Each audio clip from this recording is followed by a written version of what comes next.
Hello, dear viewers. Today I'm going to tell you a story about a viewer named Anton and the fourth dimension.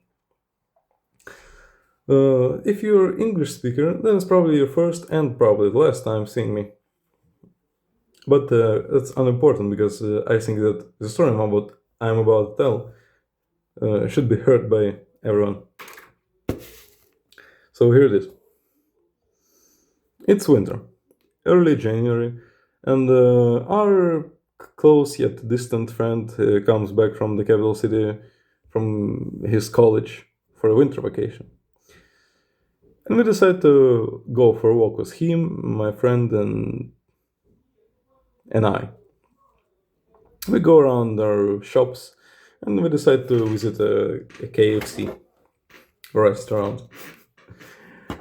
We go inside, we order ourselves food, and when we take it, we go into a lounge where the seats are located. And then we find out that all of them are taken. And then we think it's not that bad of a deal. We can just eat outside. If we eat quickly, we won't get cold. So we go outside. We find ourselves a free table. We go sit there, and then a homeless-looking guy comes to us. He's smoking a cigarette and he's using crutches to walk. He comes to he comes to our table and says to my friend, you know. Oh, it's also important to mention that my friend is drinking from a straw. He says, I know someone who really likes you, who loves you, I would even say. And you love her too. She's really close. Just think about it, and you'll get it. And my friend he's already smiling. I also try to cover my grin. My friend says, "Oh, I'm probably starting to guess who she is." And then that homeless-looking guy says, "Then say her name. Who is she?"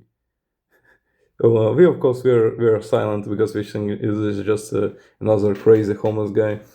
And then he says, "Oh, you dumbass, you wouldn't get it. It's your straw, because you kiss it, and it kisses you too. So you two are in love." Then the tension at that moment was so high that we all burst into laughter, all of my friends. When I tell this story to my other friends, they don't find it as funny as I did, but nevertheless. Then he says that he's a former military person, that he is tired of seeing sadness and sorrow on people's faces and wanted to bring the joy in them, the smile. He said that he was inspired by some comedians, and actually came up with this joke himself. And then he starts. He says, "I'll show you another trick, but I need a volunteer for this one."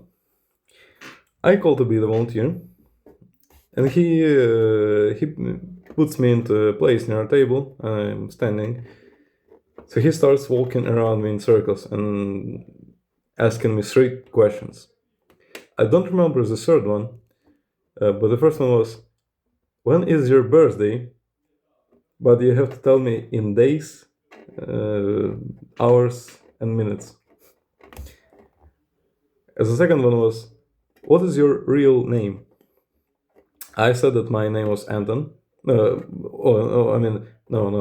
What would you want your real name to be? What would you want your name to be if it wasn't your real name? I said Anton, and later it turned out that this wizard guy was named Anton as well. After he finishes his walk, he says, okay, so you have to give me something for me to release you from this circle. Because if you leave it without my permission, You will be damned for 3 years of misfortune. And my mother believes in like spiritualism, and so I decided I better not to take risk with this with those wizard guys, even though it's obviously a lie. You never want to attract misfortune to yourself. So I want to give him a coin, 5 hryvnias, the only thing I had. And he says, "This now, this one do. I want paper." And then I start asking my friends to bail me out. My friend that came from his college, he gives him 20 hryvnias, which is probably less than half a dollar. And he says, "Okay, I allow you to exit this circle." And when I go out and sit at my chair, no, that wasn't chair, that was okay. When I take my seat again, he says, "You fool! I have fooled you again, because I am actually not a wizard. I'm not a magician, and you weren't trapped in a circle of misfortune or something." And he says, "A lot of people actually believe in it, especially the old ones, and you can get a lot of money by doing so." We laughed at the situation, and in that moment I already started to shiver due to the freezing cold weather that was outside. And he told us a story of how he used to work as an exorcist with his friend fighting demons, and then he quit the job, but his friend didn't, and then later he hanged himself because because the pressure, the stress was too much for him. He told how he saw real paranormal activities happen. Then he told us a story of how his name conflicted his heritage, of how he had Turkish heritage, and actually the name Anton is Greek. He told us a story of how he used to work on a farm with his mother. He told us a story of how he could break into any door. It's not a story; it's a guide, probably. And then another guy comes to us. Yeah, he's and he holds this Anton guy like this, you know, and he says, "What are you doing with these youngsters? What do you want from them?" And he says, "Oh, don't mind. I'm just his friend, you know." And he says, am I your friend, guys?" And we we shake our head, and he lets me go. It turns out that he is also from the military, and he's has a higher how do they call it? Oh, has a higher rank in the military. And he says, "Do any of you guys have a 15 for me to take a bus?" We didn't. We only had lesser, like either bigger amounts of money, like 200 hryvnias or so, or less. I only had 5, and we saw that this Anton guy was together with this guy from the military. As we gave him 20 hryvnias just yet, we saw that he would give them to that guy who came to us, and he said, "No, I don't have anything." We were in utter disbelief because, yeah, that was very rude of this wizard guy not to give his fellow military person any money. I gave him 5, and then he got away to ask some other people for money. And now comes the interesting part of the story, the fourth dimension. So he says, we all shiver from the cold at this point. And he says, "At this, like, I'm already starting to annoy you guys. But you know what? You guys live in 3 dimensions. and I live in 4. And we started laughing because of course of the tension, and there's such a crazy thing out of the blue to say. I'll explain. So you guys live in 3 dimensions. There is you, and there's a close circle of friends that you speak with. And there are some people that live in 2 dimensions, just by themselves in their dark room, never seeing the rays of sunlight.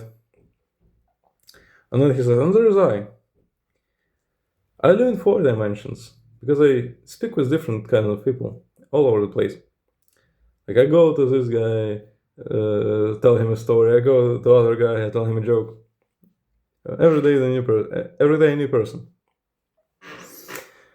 And you never know, you might get a new strong friendship from it, from just speaking to random people. You might find a person of similar interest, or a good connection that will lead you in a prestige working place. So this advice that he gave us all really got stuck in my head for a while. Of course, by the time he released us and we felt it is appropriate and not rude to leave, I was already shaking with my teeth. It was that cold. And then actually I started to think about it recently, about this fourth dimension thing. I didn't really use his advice to this point, and even now I don't speak with random people on the streets. But it is a good piece of advice that I think you all should follow. Talk with random people. Just inquire, start conversations, tell a joke about straw. It's a great conversation starter, I think. Be kind to all kinds of pedestrians and people around, and talk with them. You never know, you might find a good friend, or perhaps a girlfriend, or a good connection that will lead you in a good place. Open this fourth dimension for yourself. Whilst I'm currently sitting in my 3rd dimension. I don't speak with people on the street that much. Also, like when somebody starts a conversation with me, I like to speak about something with random people, but I don't like to start it. But I think you should show your initiative. And this is probably what I will leave you with. І для моїх українських глядачів я перезапишу це відео українською через декілька днів. That's it.